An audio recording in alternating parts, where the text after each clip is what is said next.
We have a great show. We have Amanda coming back. Woo! Fan requested. And we look forward to having her when she comes on. We have also a great live. We're going to do something new today. We never really did this before. But what this is essentially is we're going to do, it's like something kind of similar to what you do on YouTube, like feedback. So what we're going to do is watch a video for 10 minutes about a special guest that we have. And I'll let Seth introduce him a little bit more later. But he's going to be a special guest that's going to be exclusive to us, which I think is pretty cool, seeing that we're just a new podcast and we're already getting these kind of big guests on. And this is going to be our first kind of, all our guests are special, clearly. This is going to be, I think, our first guest who's actually running an office. So this is going to be pretty cool. We're going to be able to chime and get into policy issues that us progressive really, really care about. So with that being said, I want to say that we have a great show. It's going to be very impactful. You guys are going to learn a lot. We're going to talk about current events like we always do in show and connected to our policy positions. And, we're going to have a good time tonight. This is going to be a show. I already have an adult beverage, Here we go. Exactly. Wait, what are you drinking? I am drinking. I'm a bartender, so. Actually, it's funny I would say that, and maybe you guys would enjoy this. I'm drinking a Cuba Libre. And Cuba Libre is very Cuban. I was going to say, I don't know what that is. Okay, my wife just said no shit. And she's in the camera shop. No, Cuba Libre is like a drink that you take essentially rum and you mix it with Coke. And you kind of mix it together, and it's Cuba Libre. I should have known. Jesse always ordered rum and Coke whenever we had events. That is the island blood. That this is the rum. I don't know what it is. I'm more of a whiskey ginger guy, so. I did ginger one time. It wasn't that bad. It was actually really pretty decent. Yeah, ginger's pretty decent. Jeannie hated it. I think she threw up that way. Yeah. It depends on if you use ginger ale or ginger beer, and it depends on what kind of whiskey you use. It does. It does matter. Whiskey is such a very heavy tasting alcohol. True. So you can't really mask the taste. And like me, I'm a very social drinker, so I tend to like drinks that not so heavy on the alcohol, but kind of mask the taste of it through like soda or juice or something like that. Yeah, I mean, I would do the same if it was like gin or vodka. I hate the taste of that, but I like a little taste of tequila. I like a taste of whiskey. So if I have a little bit stronger on those drinks, then I'm good. Yeah, vodka makes your hair stands up a little bit. Maybe my hair stands up. It's like Russians has like true blood. Russians, they have true blood. The blood of the North, I tell you. Vodka tastes like strong like that, but then gin is just disgusting. There's no redeeming qualities. You like gin? I hate gin. Man, I thought gin was not bad. I mean, I am 1% British. And I was like trying this gin, right? Because I guess I was being stupid. I was trying to I'm British. Let me try gin. I'm British. So we and Jenny bought some gin, and then we were drinking it, and it was like, oh no, gin is the one she threw up on. Gin is the one that I actually was able to drink. It is such a weird taste, though. It was weird compared to most alcohol out there. It has a very unique taste. It's definitely like the most distinct taste compared to the other alcohols. All right, to transition real quick, Amanda popped on, so we're gonna have Amanda on right now. You ready, Amanda? All right, here we go. Welcome. Hey, how's it going? Hey, how you doing? I'm great. How are you? I'm doing well. We're just talking about our different beverage of choice. Beverages. Yeah, I heard you say you were going to send me some Macallan. Thank you. No, we try to. Yeah, I got to do that. I'll do that. Here, I'll send you my deets right now. Hold on. Macallan 18, right? Whatever's on the high shelf up there, behind the glass case.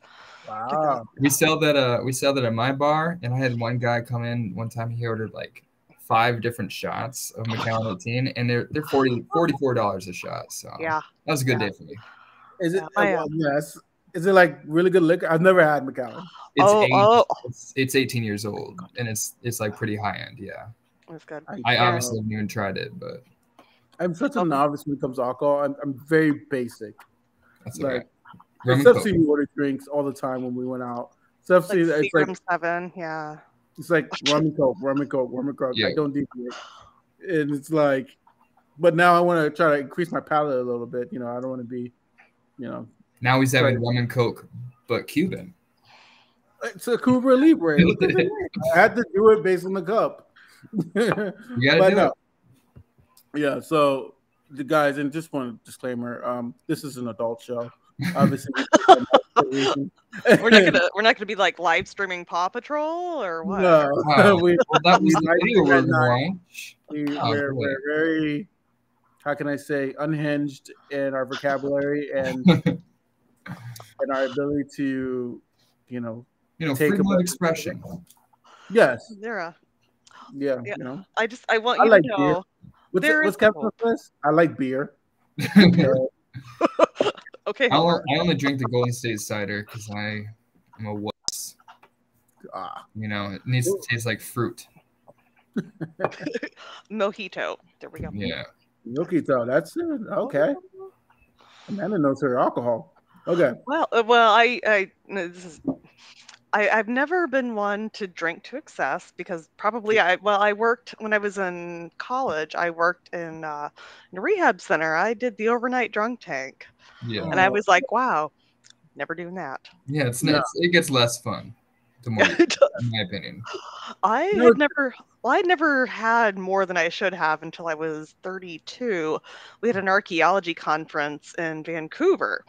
So all my I'm like, I've never done that. They're like, oh, we're going to do that to you. I'm like, no, you're not. So they decided, okay, last night there, let's do scotch. I'm like, I'm in. And we got Macallan. It was Macallan. And they're all like, they took a sip. They're like, oh, I can't do this. Here, you drink it. Yeah, they were really smart. They got me. They got me. And I had a 6 a.m. flight the next morning, but I made it. Oh, wow. Now you can always order drinks on the flight. You know what I mean? True queen. When I was flying back from Michigan the other day, I definitely took advantage of that. I was like, I'm not going to be able to sleep on this rocky plane. Like, I'm just going to order a little drink, relax, take a little edge off. It can be pretty handy in what flight did you take back from Michigan? What was that? What flight you took back from Michigan? What flight? Like what airline? Yeah. I took both Delta and Frontier. I like Frontier, man. You're a better man than me. I mean, I had my flight got canceled the day of. Oh gosh. And, I was really screwed. Yeah. It's refunded me. I had to get a ticket that was 3 times as expensive. So that blowed. But. Well, on Frontier, that's $15. So no, the Frontier wasn't the canceled one, I guess. Yeah. Is something like Spirit? Is it very similar? Yeah, it's bare bones. Bring your own pilot. But if you need to get somewhere, if you need to get somewhere on time, you want Frontier because they fly like bats out of hell, and they will get you. They're like, okay, we're down. We're here. Yeah. Yeah. Well, last time I was on Spirit, I was in Chicago flying back to Tampa, and an hour, no, maybe it was half hour in. I was in a middle seat in the front, and it was literally the least leg room of any seat because right in front of it was first class, and I was in the middle seat, and I was having, I was recovering from COVID still, and I was having a panic attack, and then I noticed I almost said the nurse, the flight attendant, she was she kept talking on the phone in the front of the airplane, and I'm like, my intuition was bling bling bling, red flag, and then soon enough, 5 minutes later, she's like, well, we're going to have to redirect this flight back to Chicago Airport. We're some connections or some flight controls are not working or something like that. I'm like, oh, I'm going to die. Things I don't need to know. Thank you.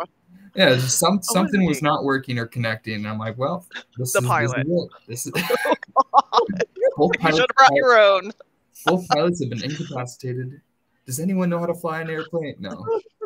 Well, it's funny because Jenny, She was showing me a TikTok yesterday where the guy was on Spirit, and then the flight attendant's like, "Is anybody here as a nurse or a doctor?" Oh no! And the passengers were like, "This is Spirit. We don't fly. Nurses and doctors are not in this plane."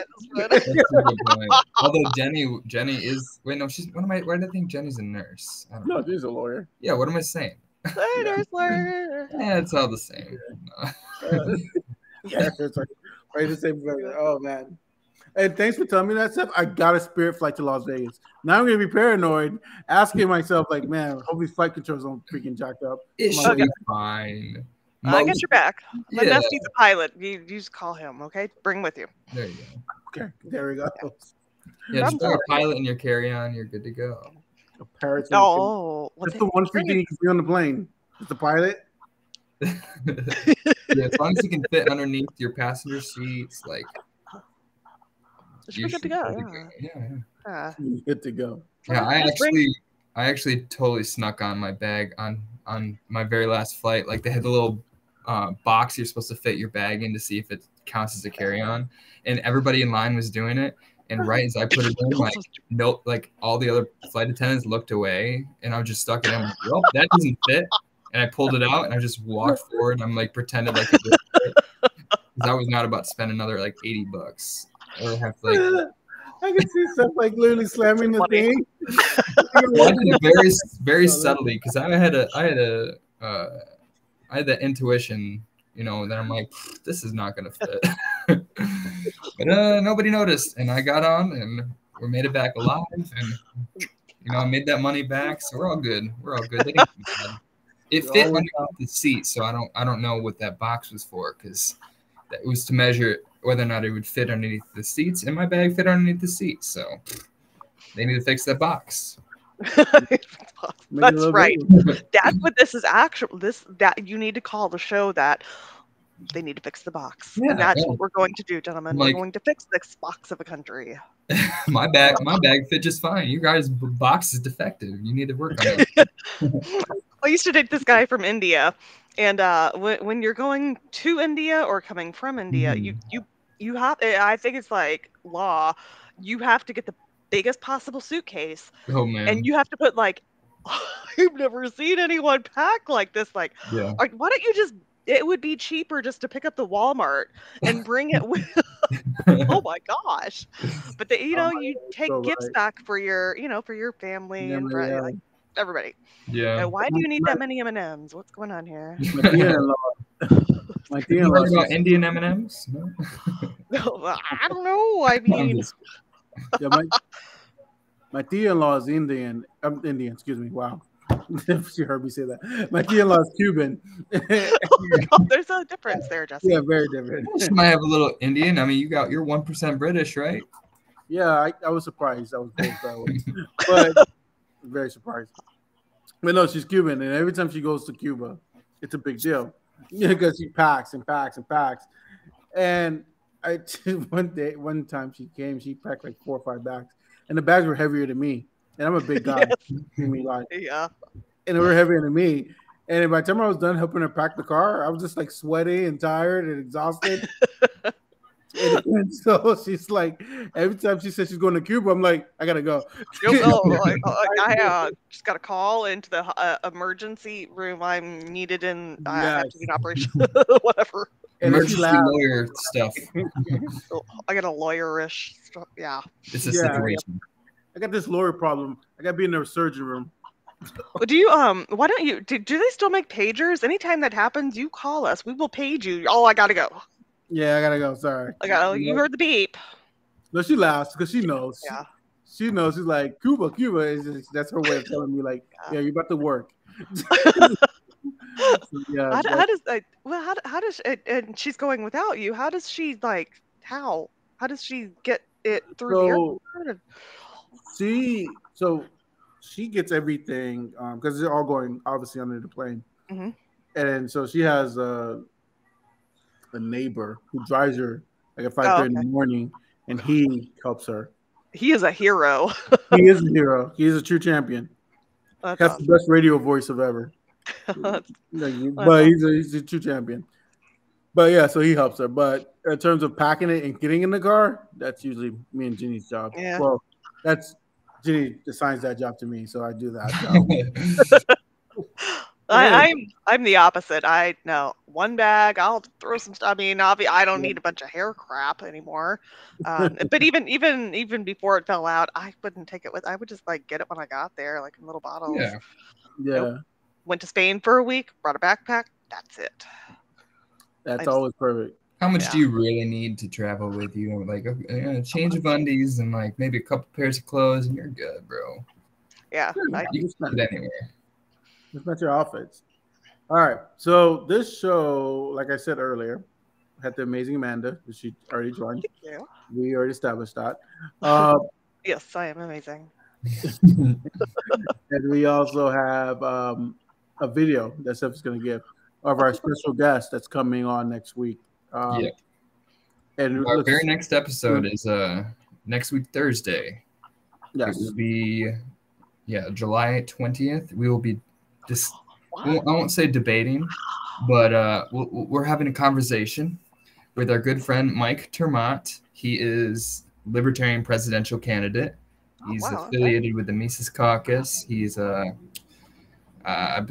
don't know if he identifies as an anarcho-capitalist, but he's definitely very libertarian, and he's been making his rounds on all the talk shows recently. A lot of shows way bigger than us. So this is a segment from Kyle Kalinski's show, which has 1 million subscribers, so a lot bigger than us, and they had him on the show.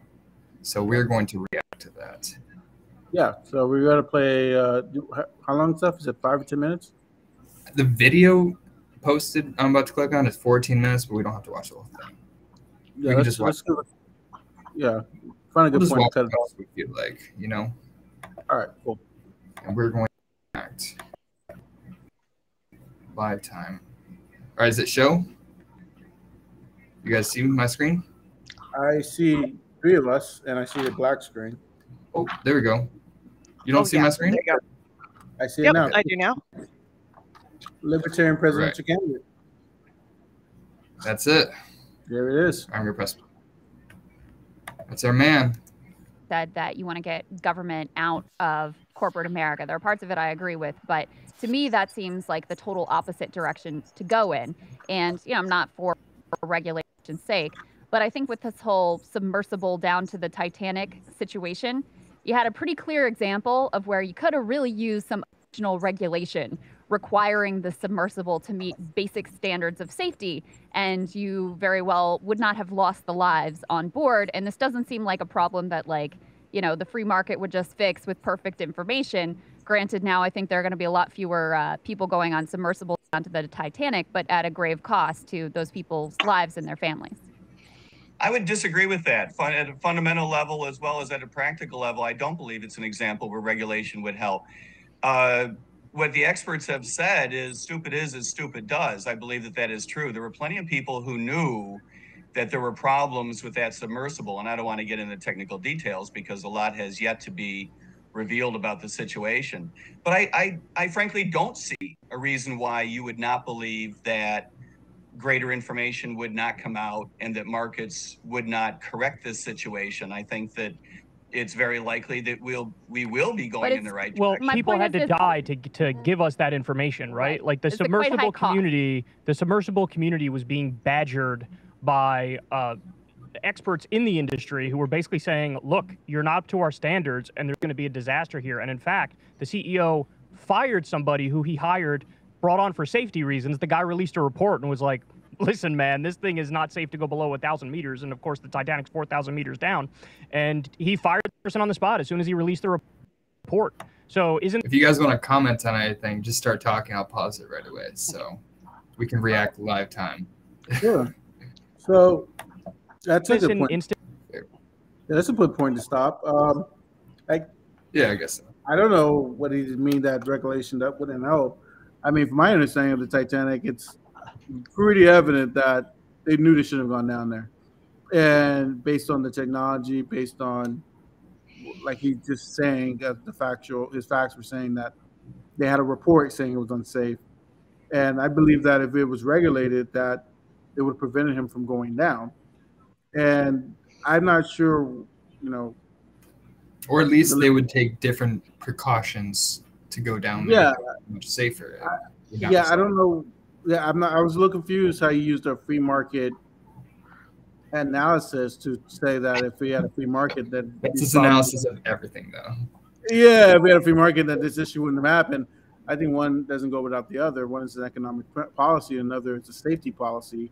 So it's kind of confusing the issue, and that's what my assessment so far. Amanda? Well, two thoughts on this. One, we know the saying, just because you can doesn't mean you should. In this case, they were being told not only can you not, you should not. But my other thought is, okay, we're talking about people who have more money than entire countries. Yeah, right? Yeah. They're not, of course, they're being told no, but they still did it anyway. And that sort of that really represents what is wrong with so many different parts of the world where we have all of this. We have all of this accumulated wealth that's being kept in, as so many people. The horrors I've seen, especially in the last 3 years. If they've not taken, I don't want to say that. If more of this accumulated wealth had been redistributed somewhere else, how many lives could we have saved? We could have stopped this pandemic a long time ago. We chose not to. They chose not to do anything. It makes me sick. I'm tired of counting. I'm tired of counting dead friends, and a lot of it is because they couldn't afford to stay alive. And that, so when we're talking about, well, they went down in a tin can, wow, just wow. Yeah. Seth, what are your thoughts?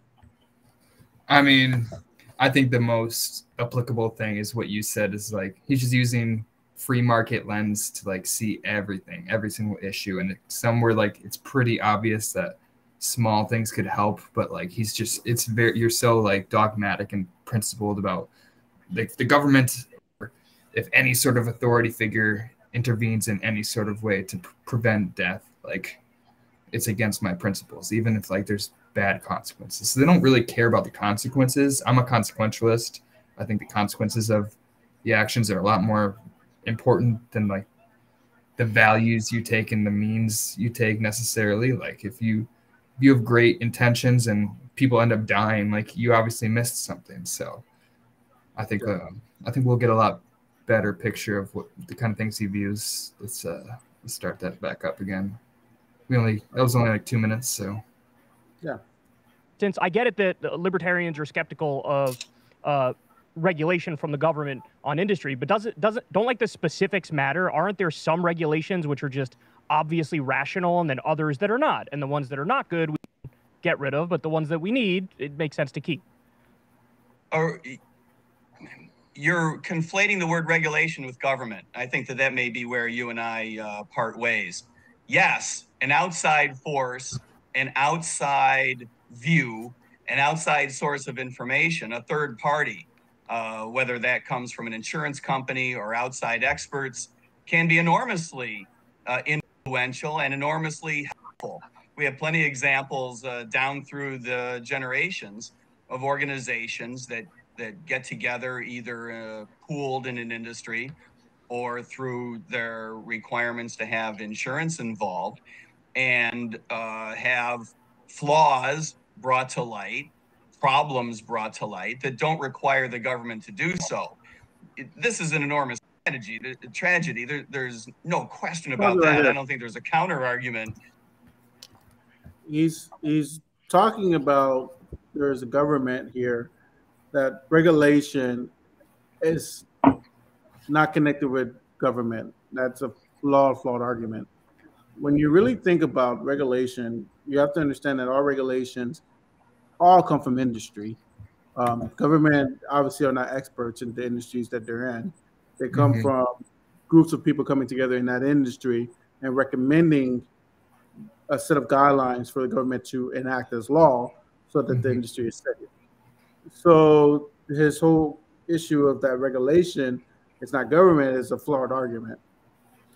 So that's going to be it's not all top down. Like there's a lot of consensus and like a democratic decision making process that has to happen before we make any sort of regulation. And it's really more for like the people who would not otherwise follow through with something logical. You know what I mean? That people would cut corners that would cause problems. Like these are the people that need regulations. But here's the thing, regulation. If we use that same logic, then when Teddy Roosevelt created the platform that regulates businesses, because businesses were regulating themselves, what they were doing in their regulation of themselves is their price gouging. Yeah. And so what ended up happening is the consumers ended up paying a lot more money because the government wasn't involved. Yeah. And Teddy Roosevelt's biggest, and kind of made him more Democrat than Republican, biggest issue was to break up the actual antitrust that these companies were actually doing. And that was the whole reason why we got the reforms that we did in the antitrust laws. And so this whole logic that he's peddling is essentially flawed, because if we allow companies and industries to regulate themselves without government supervision, then you get price gouging. Yeah. Regulation or collusion and where Yeah, well, and I think we need to remember that regulation isn't so much about making sure they stay small. It's about equity, making sure that the masses who don't have a voice, who aren't at the table, that they have that they're being protected too. You know, we think about like the jungle, Upton Sinclair, like all of that whole movement of, hey, we need to watch out for every single person. Not, it's not so much about reining them in, and it's sort of like I guess it's sort of a law of nature. When things get too big, they tend to collapse. Yeah. It has very real consequences for people who never have a voice. And I think it's really incumbent on anyone who does have a seat at the table to make sure that we're watching out for those people as well.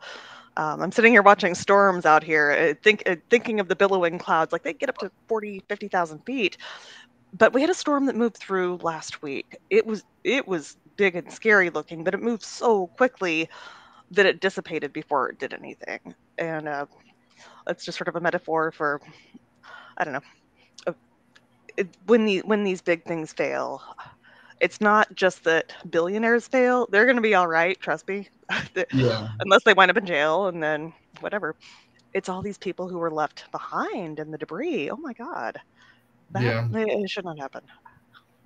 Yeah, and the key flaw with like right-wing libertarianism is that they are protecting a certain level of freedom, but that freedom is a freedom that's already only accessible to really powerful people. And the people, like the right to be an employer is not as important of a right to not be exploited by a powerful force that's already manipulating, controlling society privately. Like private corporations can control government, private corporations can control your private life.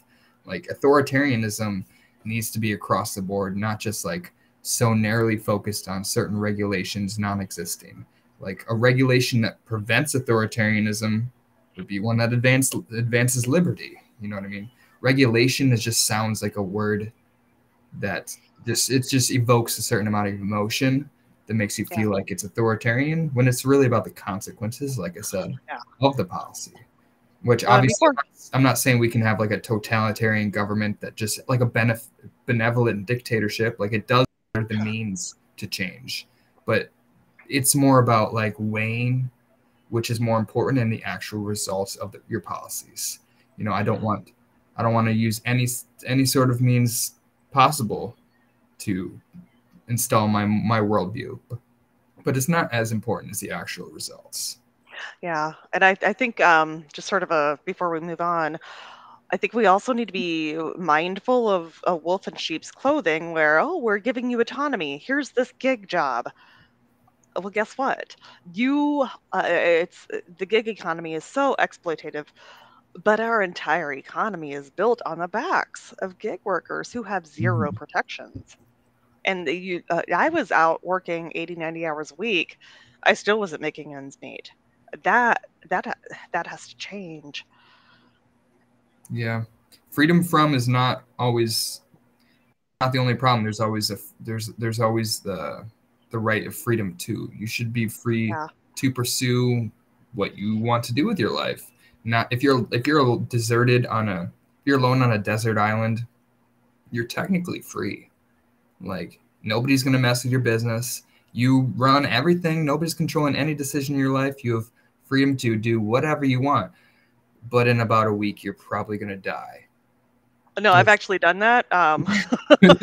You've been on desert island? I did an archaeology project in Fiji in 2009. Yeah, a little bitty. There were some other people on this island, but not no quite electricity, no running. Yeah, but there was one a little bit over. I actually, now that I know what to do out there, I'd have been okay for a while. So yeah, would have died happy. Well, now you're making the opposite argument I was making. But I know. Yeah, that's okay. You're good. Okay. All right, we'll play a little bit more. Then we can pause again. To how disappointed we are and how badly we feel for the individuals who lost their lives and the enormous tragedy that it represents for the families, as well as, less importantly, perhaps, the people that believed in this project and the people that wanted there to be further exploration in this area to go forward. So there's plenty of disappointment to go around. I hope that no one thinks that, we're trying to, either you or I are trying to mount some sort of an argument that says, too bad, so sad, this doesn't matter. That's not at all where I think that this conversation should be going. The issue really is, should people be allowed to make decisions for themselves? And should the government have not only the authority to say, here's what's going on, here's the information you need, but to shut down by force, to shut down individuals' rights to pursue something that is enormously risky. This is not, making sure that something you plug into the wall every day works well, right? This is a very unusual circumstance. Of all the things that we regulate in the world, I'm not sure why we're picking this. Well, because a bunch of people just died. That's why. It's a clear example. It's a clear example. Like, here, let me ask you this. I'll give you another example. Like, what is authoritarian versus what is just a basic regulation? So, like, seatbelts, for example, are they authoritarian, or is it just a basic regulation where, people should be required by law to wear their seatbelt? Oh, well, it's definitionally authoritarian. What you and I are talking about is whether or not that's a good idea. I don't think there's a counter argument that says it's not authoritarian. What we're saying is the government has assumed to itself the authority to make decisions for you, whether you think they're good or bad. I personally think it's a good idea to wear a seatbelt, but there are other people who don't, I suppose. But the government assumes to itself the authority to make that decision for you. So it's definitionally authoritarian. What we're just discussing is to be seen. Yeah, I was about to pause too. I think it makes a little bit of sense to say like an adult should be able to wear a seatbelt or should not have to, but like there should obviously be laws about whether or not you put a child in a seatbelt, because that's you making the decision for somebody else or putting them at risk when they don't have a certain amount of agency. A child should obviously be forced to be in a seatbelt in a car. That's something he's sort of moving right past. What were you going to say? My issue with the statement is just it doesn't make sense to why you're running for president. Yeah, it is kind of funny because libertarians, anarchists like justice are like, don't mess with electoral politics because it's not an avenue for change, and government this and that can't really. But libertarians are trying to like seize the state to abolish the state. It's kind of goofy. Yeah, because logically, in his logic, he's saying that he doesn't believe in authoritarian government, but he's running for a highest office that requires an authoritarian mindset and framework to enact laws. Yeah. Yeah. So it's a contradiction that you run for the highest office in the land and believe in its principles. And he's also a former police officer, which is literally Yeah, he's literally he's a former police officer, and they're literally like the most clear form of like government that exists. They're like the arm of the state. They have the monopoly on violence. They enact laws. It's kind of a very clear-cut form of authoritarianism. If you're this kind of libertarian, like it's kind of hypocritical to enforce the state's laws when opposing state laws. You know. Yeah, exactly. What are you gonna say, Amanda? No, I just no, I'm sort of absorbing all of this. Yeah, they're really focused in on this tin can under the sea thing when aren't there other issues? Like I could see better focuses or better foci than several rogue billionaires under the cat sea. allergies. Oh no. We've got oh my gosh, all I can think is lawyer cat now. I'm not a cat. Yeah, I think they were just trying to draw like certain obvious examples to make them like you have to concede at least seatbelts, right? This and that. Yeah. But I'm gonna skip ahead to it says deregulation. That's a little bit more important than seatbelts. Okay. So we'll see what he has to say about that. Although I'm sure it'll all be in line with his line of thinking so far. Yeah. Result of that corruption was deregulation, right? So the corruption led to the preferred policy outcome. So forget how it got there. Do you support the deregulation of the building codes? I support the idea that industry can put into effect a regulatory structure as effectively as the government. Would you agree that the government, having done it, did not protect the people in Turkey? Well, the only reason why it didn't protect them is because it wasn't enforced. If they enforced the building codes, then we would have been better off, no? Were it not for a corrupt system, those people might have been more safe. I think that we can because the building codes are good. That's the point, right? I appreciate why you want to use the word code, but call whatever you want. Authoritarian building codes, I'd still support it. You can call whatever you want. At the end of the day, more people building codes. Let's stick to regulation. Do industries have an interest in coming together, forming some regulatory body of work that they agree to live by, and have some outside inspection by an insurance company, for example, in order to warrant that the work has been done to regulation, to standard, oftentimes in order for people to believe that it's safe? I think that's a good structure. I don't see any argument why that has to be done at the governmental level. Corruption is corruption. Well, because the industry has one goal, and that's to make money, and predominantly to make as much money in the short term as possible. Society may have other goals, like the buildings withstanding an earthquake, or people having health insurance, why we agree or that some regulatory infrastructure might make sense. Hold on a second. So he's not opposed to regulations of business. He just doesn't think that the government should do it. That doesn't really make any sense. Like, who's going to do that? Well, they think like the free market is going to form like some, even if regulated privately, they're still creating rules. You know what I mean? Like, are you opposed to rules, or are you opposed to the means to create the rules? It doesn't make any sense because rules are rules. It really doesn't. Clearly, the industry regulated. How's that working out? It's not. It is just not. It is profit. Yeah, there's not. Go ahead. Go ahead, Seth. No, go ahead.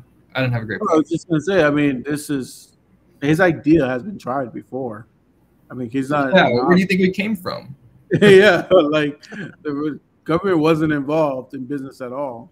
Yeah. For a long time in America. And what happened was price gouging happened. People were paying way too much money for their services. And when regulation came involved, prices decreased in every industry that government was able to pass some form of regulation. So this idea of, well, let's not let the government is not efficient in creating rules. Well, like I said earlier, the rules are recommended by industry. Yeah. No politician. Kind of what he's saying. Yeah. Yeah, no politician I've ever seen. Well, the ones that I know are not experts. You know, they're people who love their country and wants to. They're rhetoricians. They're good at uniting people. They're not really like educated in every single field. They give recommendations to industries. They say, hey, this is our industry. This is what we think helps. And us as politicians are supposed to be there to have a rail guard for the society place, what she was talking about. And when both of those sides intersect, then that's how we create policy. So his idea of saying, well, no regulation is necessary, it's farce, because at the end of the day, if we didn't have regulations, there would be no speed limits. There would be no guardrails on the side of the road. Look at manufacturing. Okay, I was going to say, look at the manufacturing of buildings before, like OSHA. You see pictures all the times of people eating their lunch on, like, look how many workplace deaths have existed in the late 1890s and the early 1900s. Like, the amount of people that died in coal mines, and these corporations are not looking out for the worker. They will not. They will not. They will not. It interfects, or it intervenes with their profits. You know what I mean? They're willing to take risks, to risk losing the lives of their workers if it's unlikely they're all gonna die anyways. Like, no, and guess what? They did. Yeah, many people die, especially globally still, because of a lack of regulation. It's not like regulation inherently. It's the capitalist system which requires regulation because it's incentivizing people to cut corners because of the profit motive. Like, there's certain ways in which it could be more amenable to cooperation, and that we could reduce regulation if we didn't have this just gruesome profit motive that, like, does not care about the lives of their workers. Like, they will just hire new workers, you know? Well, and I think just sort of to take a step back and look at the whole picture here, the concept of government, specifically this government, is citizen representation. It's not, we have all of these differing opinions, differing experiences. I don't expect Emmanuel Cleaver to be an expert in archaeology or COVID. I expect him to listen to his constituents or the people who are, and to take all of these things into consideration, and then to go vote accordingly as to what he's hearing from us. Yeah, exactly how government works. Yeah, it's supposed to, but we've also got Josh Hawley, and he's gonna run in all the wrong ways. Here, I'll play it so we can get a little bit more to talk about. So that's why these things, many of them, it makes sense to be done at the governmental level, where you have the input of citizenry on societal goals that may be separate and apart from the profit motive. So, you know, I think we have many examples of industries when, like, left to their own, they cut corners, they don't take safety seriously, they do everything they can to exploit workers, or, you know, as we've seen recently, to jack up prices and price gouge using the excuse of inflation. We see the way that banks manipulated people and deceived them into getting into there. Why don't we unpack those? Well, hold on. Let me just finish. I mean, we've seen the way that banks will manipulate their customers and into, you know, taking on loans that they're going to be wildly unaffordable. There's an assumption here too from you that people are going to have perfect information and the expertise to be able to sort through all these issues that makes them vulnerable to being preyed upon by big banks or tech industry or big pharma, et cetera. Yeah, I don't think I said any of that. I don't know where you got that, with all due respect. No, I didn't say the customers would automatically have perfect information. They'd be able to stand up to big pharma or big banks. I'm not presuming that there aren't large institutions and small institutions that would be perfectly comfortable manipulating their customers. And I'm not suggesting there isn't such a thing as corruption and fraud. All of that is absolutely true. I'm just pointing out that as much as you and I may agree, if you could let me agree with you, that a regulatory framework may be a good idea in certain situations, maybe many situations, that framework doesn't necessarily need to reside with an elected, democratically fostered institutional government. that those but dots why do you don't think they'll connect. do it on their own? I don't understand that. Why do you think the industry will do it on their own? That seems totally ahistorical. No, it's actually quite historical. Most standardization in the United States is handled in the private sector. How is the safety of workers during, you know, the like Dickensian era when industry had more carte blanche? Did they regulate themselves and make sure there weren't kids in the sweatshops and people losing limbs every day? I mean, there seems like some basic safety metrics that they're going to cut corners on as much as they possibly can. Because again, and you didn't reckon with the core of my argument, which was that the reason you don't want industry boards providing this regulatory framework is because they have one interest, which is profit maximization, and society, as represented by the government, may have other interests and likely does have other interests separate and apart from the profit motive, which is why it's appropriate for the federal government or state government to house that regulatory and enforce that regulatory framework. Hey, y'all, do me a favor. Well, that was a snippet from this video, and obviously there's a lot more I could pull from. Oh, we're back. Okay. Yeah. But that's kind of the kind of arguments we're going to hear from Mike. That was actually a more civil discussion than the other ones I've watched with him, because he's definitely a tendency to interrupt and be kind of rude sometimes. But then constantly twisted on the other person. He'll be like, "Oh, you're not being fair towards me. What do you mean?" So just expect those kind of things. No, yeah, go ahead, Amanda. Oh no, I really appreciated her composure through that. I like to play this game in the grocery store called Patriarchy Chicken. And gentlemen, you are beautiful, but I just started noticing that, you know how you're coming around the corner in the grocery store and there are two people, they start to converge. It just seems like there's always this expectation of some genders to that, oh, you should yield to me. And I just, no, I will not anymore. You know what? You think I'm going to stop? I'm not. We're going to crash, pal. We're going to play Patriarchy Chicken. So if someone starts talking over me, I just keep going. We're going to crash. Yeah. It'll be fun. Yeah.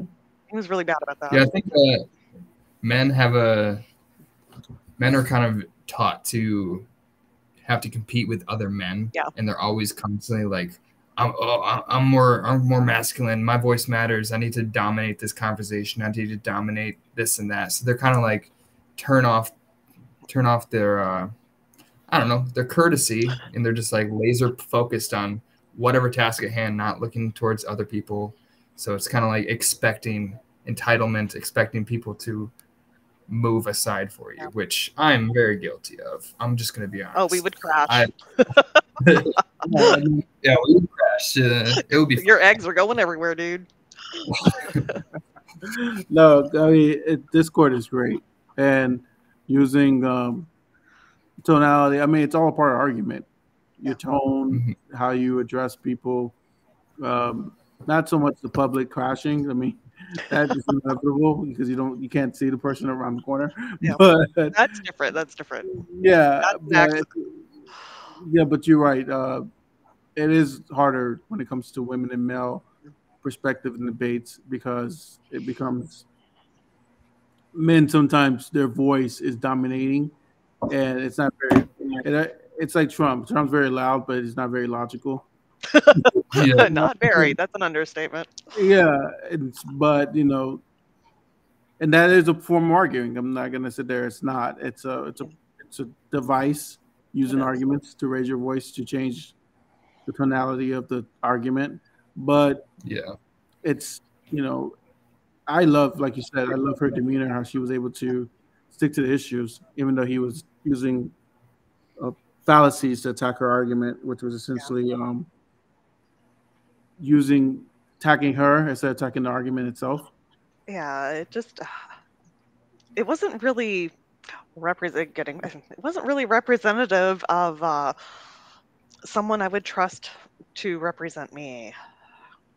He's trying to represent the country. Yeah. Let's stop. There's definitely certain issues which, like, he could be certainly correct about. Yeah. And we didn't really delve into that. But on economics, there's probably zero issues. I would agree with that. Economically, yeah, like he's definitely like anti-war. He's hesitant towards authoritarianism. Blah blah blah blah blah. Like there's a lot of issues. You probably agree with me on drug decriminalization. Like there's a lot of stuff which we would agree on, at least in comparison to a Republican. But on economics, it's kind of like it's so deontological.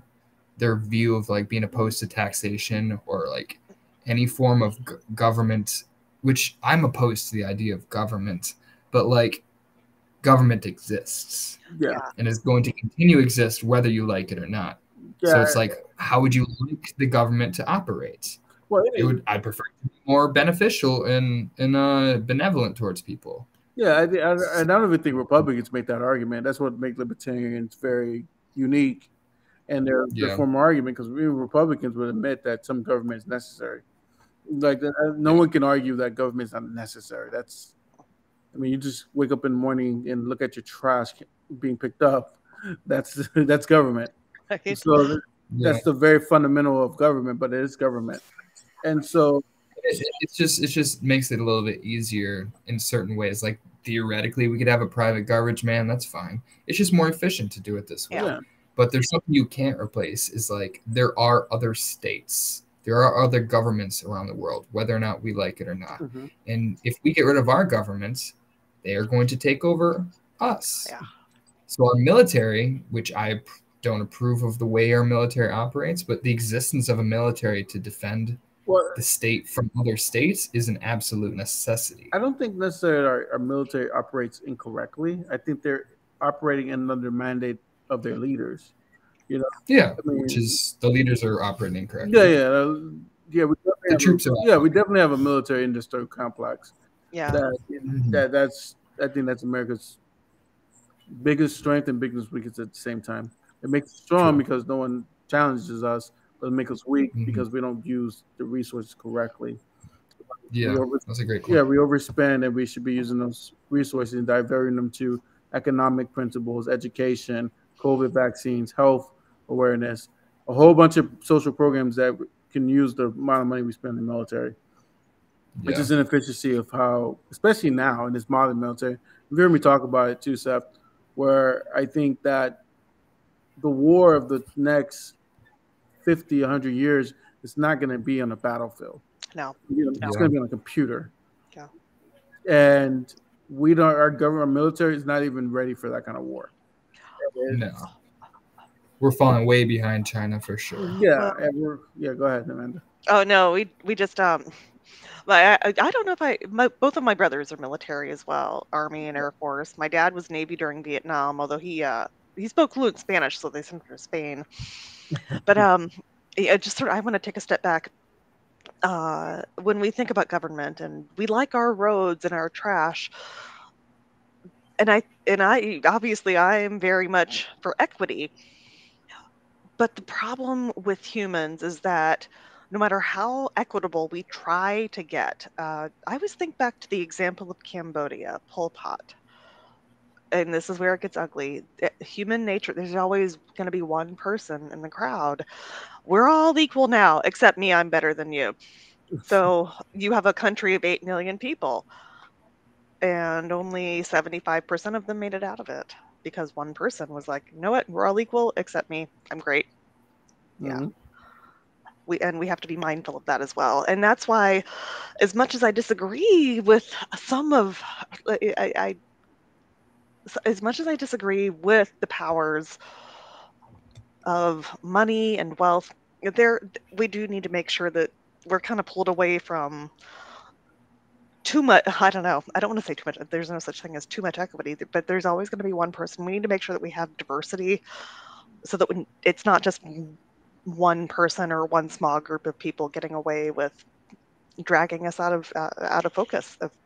Yeah, I think Seth said that too. I mean, you guys don't know this, but Seth and my wife used to get in these debates about Cuba. Oh boy.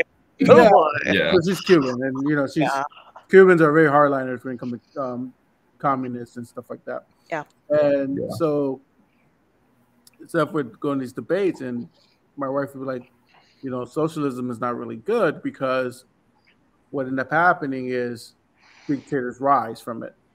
And it's kind of where Amanda's point is. It's like there's always going to be one person that tries to lead a socialist movement.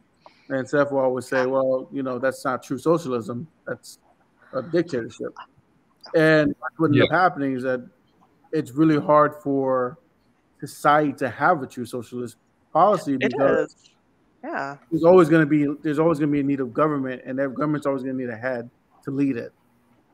And so that's where we kind of, I guess my position is I believe in social programs, that allows us for the equality that Amanda was talking about, versus trying to have social governance. Because social governance is almost, you're saying, it's always going to turn up into a dictatorship. A social program.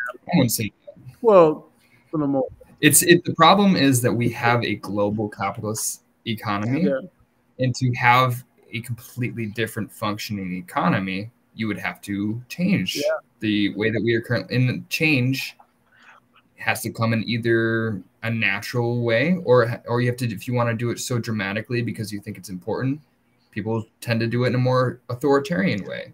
So to dramatically alter the means of production and the ownership, people will take the short route sometimes, and that's what leads to authoritarianism. But in reality, like, socialism is the fulfillment of democracy, and everybody has democracy over their workplace, over their private life, over their personal life. They have democracy in government, and there's a lot of people that have vested interests and control over the means of production as it is. So it's like you have to balance. Like, are we going to take away their property so that we all have more freedom, or are we going to? It's all about the means. Like I was saying, like a socialist society would be a very much freer society, but how do we get there? Well, and that's people cut. I'm sorry, I didn't mean to interrupt you. I don't know. I've worked with many nonprofits over the years, and one thing that I've noticed that's common among nonprofits, they're really good people who want to do really good things, and they are terrible with money. So we need the people who are good with money to come in and, okay, this is how we're going to plan this out. I worked at the St. Louis Symphony Orchestra in the box office in 2004, or when was that? 2000. Yeah, it was 2004 through 2006. The symphony went on strike. So, but they were in dire straits. They were really dire straits. So the SLSO brought in Randy Adams. He was a retired banker. He came out of retirement to come, hey, previously they had run down their endowment fund. They went on tour everywhere. They had all these recordings. They were winning Grammys. But they took a lot of this funding out of the endowment fund. We almost lost the symphony in St. Louis because of that. Wow. Now the players, the musicians, they were right. They did need a raise. But Randy, astute banker that he was, man, he caught a lot of hell from a lot of people. But he was like, no, you cannot run down the endowment fund unless you want to lose everything. And he stuck tightly to it. He was not popular. But and in some ways he kind of reminded me a little bit of my dad, who's a hospital administrator. I would sit and talk with my dad for hours about all these things. And I would sit out back talking with Randy as he was out there smoking. And I hate smoking, but man, Randy needs to talk. And he really had the weight of the world on his shoulders, but he was able to pull them through it. And there was a stopgap fund that came through at the last minute. The Taylor family, Enterprise Rent-A-Car, they issued a challenge. And anyhow, they made it through, and he was persona non grata with a lot of people, but it's because of him. We needed that financial astuteness that he brought to it. Yeah. It's kind of the fear of my fear of socialism would be like, hey, let's institute all these policies that creates a more equitable distribution of money. And they do it in such a way that's so aggressive so quickly that we also want freedom so people can move in and out of the country. Every single rich person who already has all the money in society is going to take the money with them to another country. Yeah. And then we have half the size of the GDP. This is the philosophy of social democracy where they want to keep the GDP and keep in private investments so that they can fund all these social programs and create a more equality-centered society. And you can create a socialist light economies, one would really resemble the economy we're looking towards, without scaring away private investors and capitalists, so that you can keep the money that we can continuously cycle through. You know, they keep investing in Denmark, and Denmark still has money. Denmark redistributes the money and gives it to the people. But if you had an economy with half the amount of GDP, then you wouldn't be able to fund any of your programs, any of your distributive functions, any sort of money to fund all the cooperatives that would exist in the society, you know, the starting of businesses. So while we have a global capitalist society, the money is concentrated in the capitalists' bank accounts. So we need to figure out if we want a society where everybody can have enough money to feed their families and invest in, start their own companies or move to a different state, whatever they want to do with their life. If we want that society, one without exploitation and without wealth concentration, we need to slowly create a more equitable society, more income equality, more social progress. And then you can move to a society where people can function independently. Because right now we have to rely on these millionaires and billionaires and their money. We need their money. We don't need the rich people. We need their money because they have all the money and we need the money to function in society. So we need to figure out a way to create new incentives for people to build their own wealth, independent of these oligarchs, essentially. That way that we don't need to worry about them running away and our society falling apart. So that's the democratic socialist ideology, is like, let's build outside of this current capitalist framework. I agree with you, Seth, and I think that's what the founding fathers had in mind when they said in the pursuit of happiness. And I think that as society goes, we determine what's happiness to society. We're moving in a direction where the inequalities have never been so great ever in American history. And so I think we are starting to realize that, and that's why now we're starting to create new policies, and I mean, to make it more equal. I mean, we do have a Democratic Senate, we have a Democratic president, and we almost had a Democratic House. We're very close, and so we are very, very aware of, I think, in America, the inequalities, and that's why I think the Republicans are having a hard time this cycle, is because they're not really talking about those inequalities.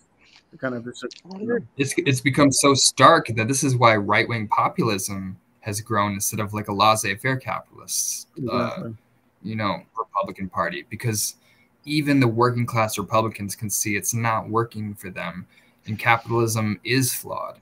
They just change how we want it to function, but like even they are starting to change their messaging.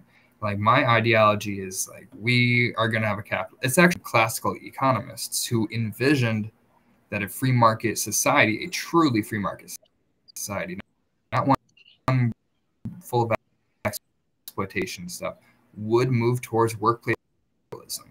Is people would have more freedom and it would continually be getting better with more evenly, everybody succeeding. You can't have a society. It's not a free society if some people are suffering and not free, but others are free. That's not a free society. That's a privileged society. You're either born with the privilege of freedom or you're going to work till you die. And we need a society where everyone is guaranteed a minimum standard of freedom and they have the freedom to pursue their own path to create whatever kind of life they want to live. They can create their own freedom. We don't want to give everybody like complete actualization just on birth. You still need to have some merit. You need to build something from the ground up. But you have to have resources to get to that place. You have to have opportunity, and that's something that capitalism doesn't inherently provide. So we need to towards freedom, not just preserve capitalism. Yeah, we can talk about bootstraps all day long. Do you have boots? You need boots, dude. Bootstraps interrupt real quick. Bootstrap, pull yourself up by the bootstraps is an ironic term that Republicans use unironically, because you can't pull yourself up by the bootstraps because your feet are on the ground. So what are you going to lift your shoes, both your shoes up off the ground, and you're levitating in the air? No, you can't. You literally cannot pull yourself up by the bootstraps. It's an ironic term. And they unless you're in Cirque du Soleil. Yeah, I guess it's possible. But yeah. Oh, I wonder how differently we would see all of this if instead of saying freedom, we use the word health. If we want a healthy society, and I don't mean just physical health, but just health. If you want a healthy business, you want your employees to be healthy. You want every bit of this process to be as healthy as possible. And how do you make sure it's healthy? You make sure everybody has what they need to continue to thrive. Yeah, it's the perfect balance of freedom alongside security, because you can have a free society without it being insecure. But I would argue you're a lot freer if your freedom is secured by something. You know what I mean? If it's guaranteed and there's not a lot of risk of you losing that freedom, like that's a different kind of freedom. That's a sustainable, healthy freedom where you can balance the things that we need in society to get the result that we need, not just like deontological non-interventionism in any sort of way, because it just leads to exploitation. It leads to the laissez-faire strategy is the one that leads most directly to authoritarianism, because what do you if somebody's trying to take power, you're just going to be like, sorry, I can't intervene. It would be forceful for me to intervene in this guy seizing power and control over society. No, you need a certain amount of pushback, a certain amount of resistance in order to ensure the protection of equal distribution of freedom. So, I mean, that's a great conversation, guys, and I think that's something we're going to continue to talk about. Oh, next week will be fun. Yeah, next week will be fun.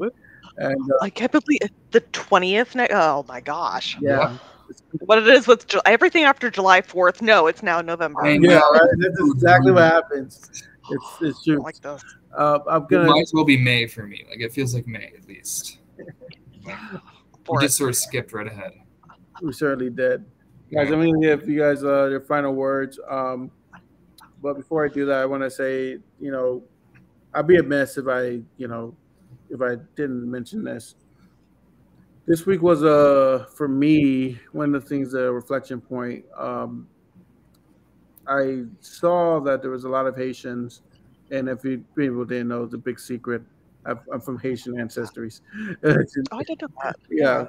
I really didn't know that. Yeah, it's the whole Philippe thing. Both the parents are immigrants, right? Yeah, and there was a lot of protests going on. I think it's called Swafpu Haiti, I think, or Cité Haitienne. Yes. Yeah. So that is it's a movement right now they're doing in Haiti where it talks about the persecution of the Haitian government and the Haitian people and the struggles that they're going through. I'd be amiss to not use this platform to show people, especially people who follow us, that as we as America continue to pursue our pursuit of happiness, there are people who are far, far behind in the ideology of that. And it's up to us as Americans to be in the light of democracy, to continue to try to help countries establish their form of democracy so that the people can move forward and prosper. This is something that we're doing in Ukraine right now. We need to be implementing this whole policy in Haiti. And I think that if we guys have a platform or a voice, we should continue to spread the message and help the Haitian people. And that not only the Haitian people, but I also want to mention the Cuban people. The Cuban people 2 years ago this week also was protesting and rallying in Cuba. And that hasn't been on the news for the last 2 years. That's gone quiet. And we have to make sure that we have this platform and this voice to talk about these issues, because once again, we are the leaders of democracy. The idealism that we establish is the idealism that the world should follow, in my opinion. And I think that places like Cuba, who are starving for democracy in places like Haiti who are starving for democracy. We have to make sure that we continue to hold our politicians' feet to the fire and show them, like, hey, even in our backyard, we don't have democracy. It's not evident. It's not out there. So that was my 2 cents for today. If you guys know your politicians, write them, call them, let them know that there's 2 countries that are looking for democracy, looking for freedom, and we as America need to help lead that fight. But with that being said, I'll let Amanda and Seth, which one's going to go first for your final statements? I'll give it to Seth. I'll give it to Amanda. Everybody go crash. Yeah. I'll give it to Amanda because I'm typing something real quick. Yeah, Amanda, go ahead. I think I'm so glad you brought that up.